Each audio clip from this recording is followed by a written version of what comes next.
Hey guys, it's Maverick here with Compound Interest. So today we're going to be talking about 5 ways to make money on the side. Now these aren't just jobs that you can take, but these are also ways that you can improve your cash flow almost instantly. I know a lot of you or some of you are definitely hurting right now. Maybe some of you got laid off. So I hope this information is useful to you. So just stay tuned for this quick disclaimer and we'll jump right into it.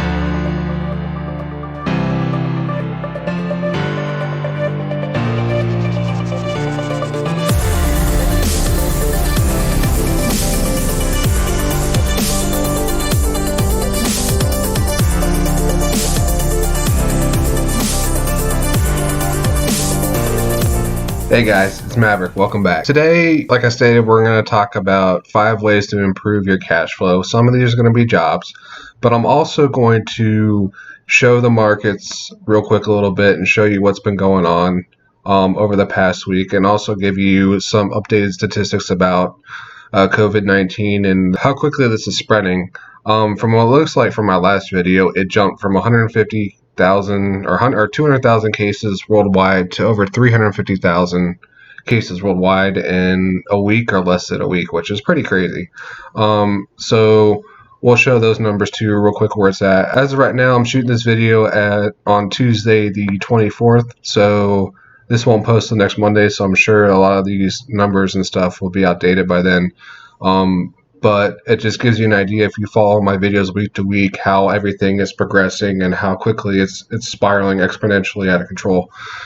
First, real quick, I'm going to show the markets. Let's jump in and show the markets real quick. I wanted to show a quick difference between the 2008 recession and what's going on right now. So as of right now, the Dow Jones and everything is still down 30% from the start of this year. Even with the Fed proposing the quantitative easing and they wanting to do a stimulus bill, and it looks like that made a short-term difference where we were falling pretty hard and we bounced back a little bit. This is a weekly chart, but even with that, I don't know how much more they can do. They can keep pumping money into the economy, but if people are too scared to buy, it's not really going to matter. So as of right now, we're down 30%. And if you look at the 2008 recession, what I already noticed the difference is how quick this is. 2008 recession took from August of 2007 to March of 2009 to hit bottom. I mean, that's a pretty substantial amount of time, and people were freaked out then. But look at this drop. This is literally, let me go into a daily here. I don't even think I'm connected to the internet. Yeah, I was also going to shoot this video with the other camera, but then I just realized it's a lot easier to show the screen like this, so I can show all the different jobs and ideas. Anyway, so if we go to the daily chart, this started February 20th to March 20th, so literally 1 month. And if you go back out to the weekly and look at down here in 08, it was October to March. So that's what, 6 months for us to hit rock bottom here, and then for us to start recovering. And here there's only a slight rebound, and this took a week or a month. So that's kind of scary. So I just want to give you guys a quick update. Bitcoin as well is actually responding pretty well. It's used to being a volatile asset, so even though it lost 50%, it's already rebounded like another 20% back. So it was down 62%. Wow. And it's back up to only losing 35%, which, you know, isn't anything to be like yes about, but I think we're going to hit another rejection somewhere in the resistance and keep going down. Anyway, so those are the markets real quick. And also, guys, if you like what I'm doing and you want to support the channel, please hit that like and subscribe button. That really helps me out. And as you know, when you hit the like button, I drink Corona. And since I don't see this going away anytime soon, it's going to be for the foreseeable future. So I'm either going to love this drink or hate it. And I already know that I like it, so I'm not worried about it. All right, so let's get back to the topic at hand. So these 5 things are going to help free up your cash flow. And like I stated before, some of them are jobs and some of them are just things to alleviate the pain. First thing that I recommend you do if you've been laid off or hurting is to defer payments if you can. Now, I know this isn't some revolutionary thing, but if you can alleviate your payments like your mortgage or your car payments, which are the 2 biggest things that hurt people, you can free up cash flow instantly. And I mean, my wife and I are doing this right now. Our local daycare closed, but they asked if people would still be willing to pay some of the tuition to keep the building going so they can reopen down the road. And in doing that, we're only paying 50% of the tuition now. So that frees up, average daycare costs like an extra $500 a month right there. And yet we still get to give the other $500 to help keep the daycare running. So along with doing that, we're going to defer my wife's student loans. When she got not laid off, but furloughed, they offered to defer her payments, and we never did because we had, the savings to get through it. Now they offered she still is 4 months ahead of that, so we're going to defer those, and that'll free up, a couple $100 a month. So just like that, from doing 2 things, we got an extra, $800 or $700 in cash flow just by clicking a button online or talking to someone within 5 minutes. So this is going to, I think, last a lot longer than people think. And if you can free up an extra $500, $1,000 to help put off your bankruptcy state, because your savings right now is what you're relying on, and then you're going to get to the point where you start using credit cards, which is terrible, or selling some of your 401ks or whatever to alleviate the pain. But avoid that as much as possible. And so the first thing I think you should do is defer everything you can. I know a lot of the government is telling mortgage companies to allow people to be able to defer mortgage payments up to a year. If you're renting, see if you can delay your rent payments.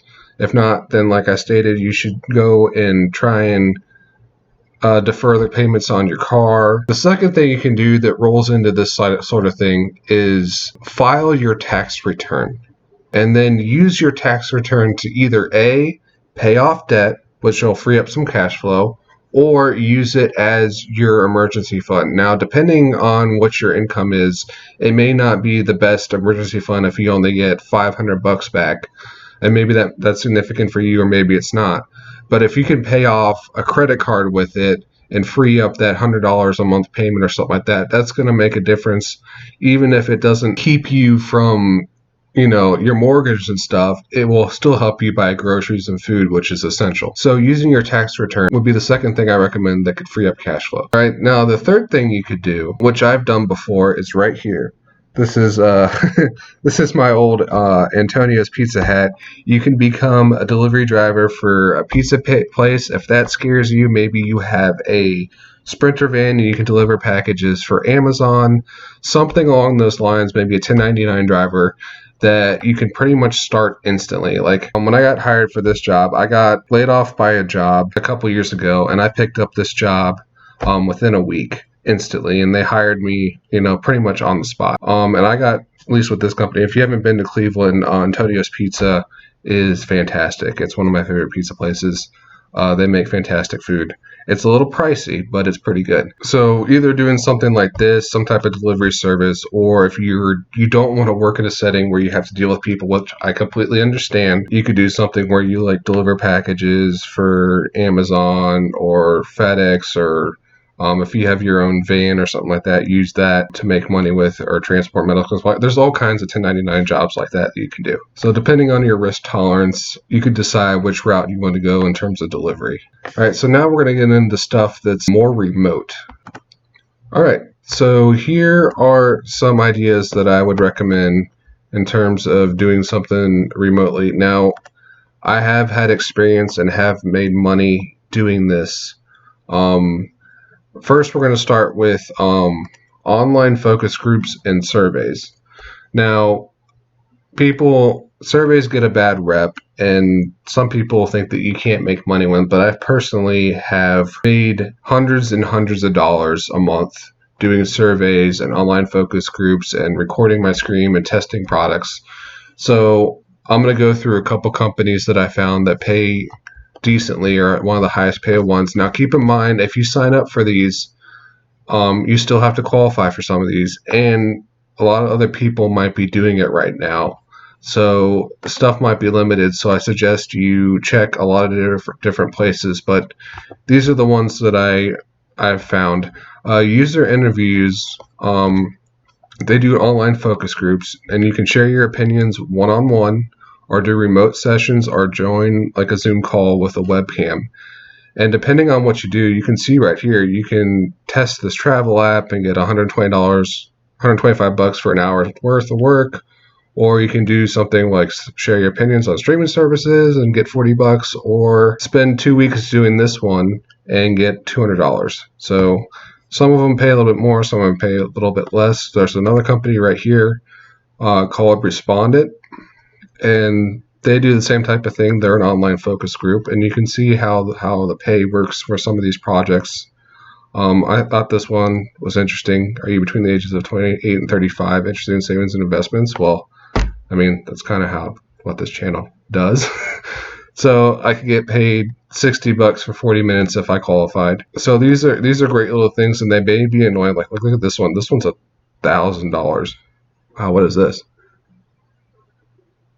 I don't think I qualify for this. Free remote work readiness IT service in exchange for your feedback. Wow. Okay. Anyway, I'm also going to put the links in the description to all these different things I'm showing you. Now, for surveys, you could do a company like Swagbucks or Inbox Dollars. Now, they don't always pay you cash. Sometimes they give you gift cards that you could use for like Amazon or Visa cards and stuff like that. I have been paid from Inbox Dollars before, which I don't have up here. I think I can't remember how much I made.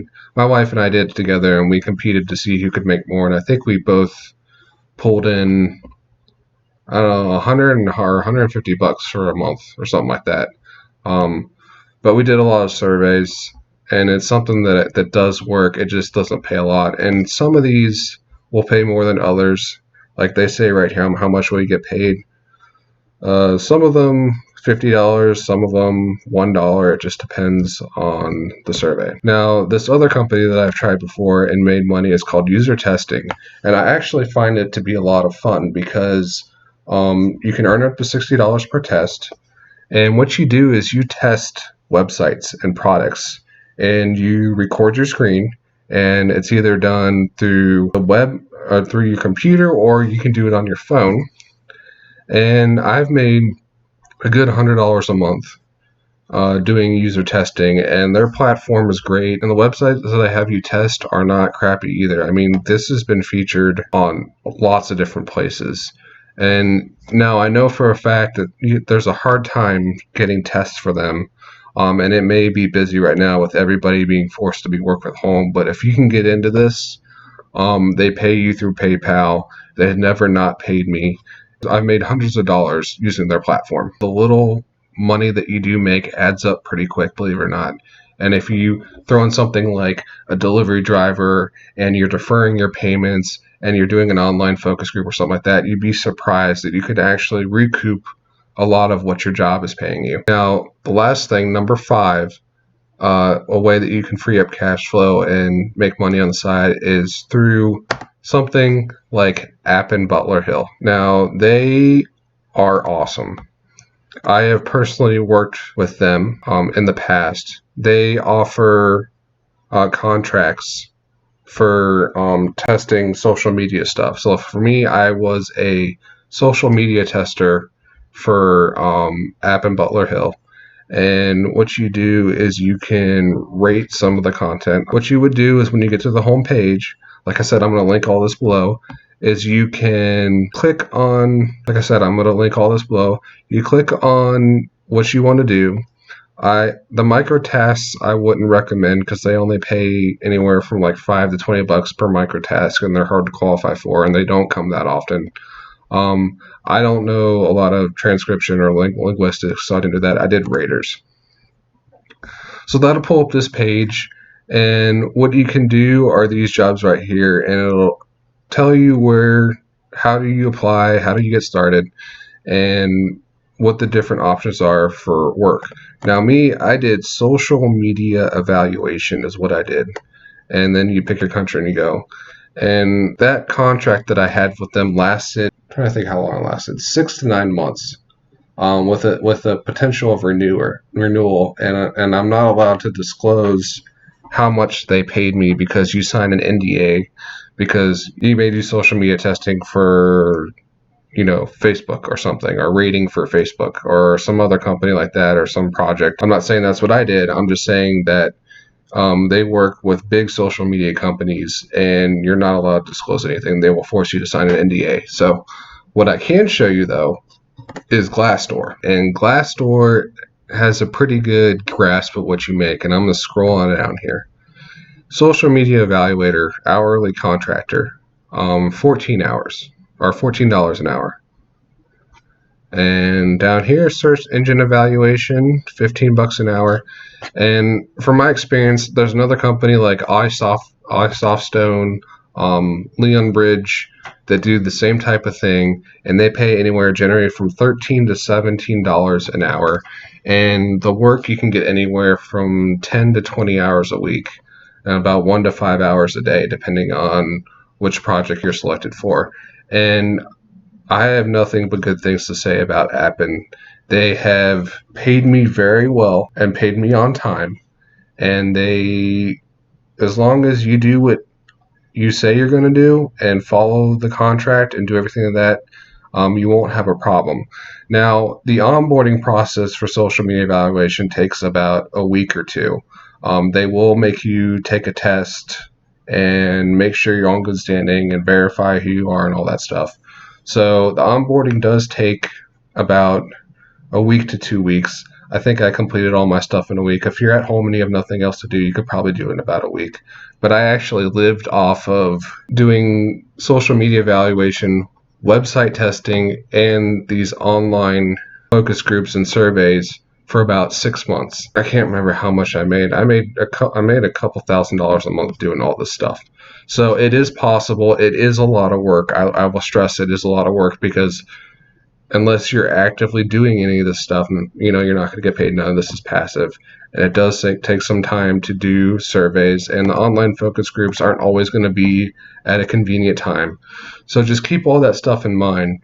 But these are the 5 ways that you can free up cash flow and help get yourself through the situation that's going to be happening, and they will provide you decent income or free up cash flow very quickly. So guys, I apologize if this is kind of a long video. I think this is stuff that's really important, and I have tried a lot of different businesses and a lot of different things, and these are the things from my personal experience that I found that actually work, and I think will help you. And I hope that whoever watches this takes advantage of this stuff, because I don't want to see anybody lose their house or lose their car or anything like that because of this virus. And I just want to do my part and provide as much information and value as I can to help you through this.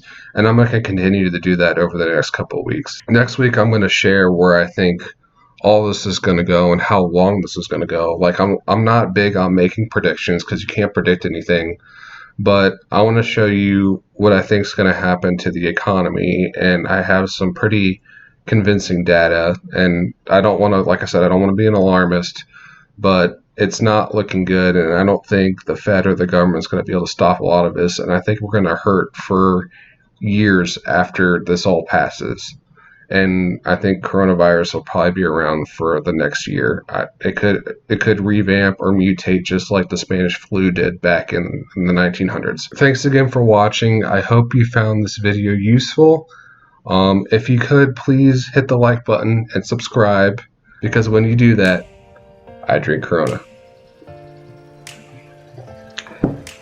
Alright, again guys, stay safe, stay vigilant. Thanks for watching, and I'll see you guys in the next video.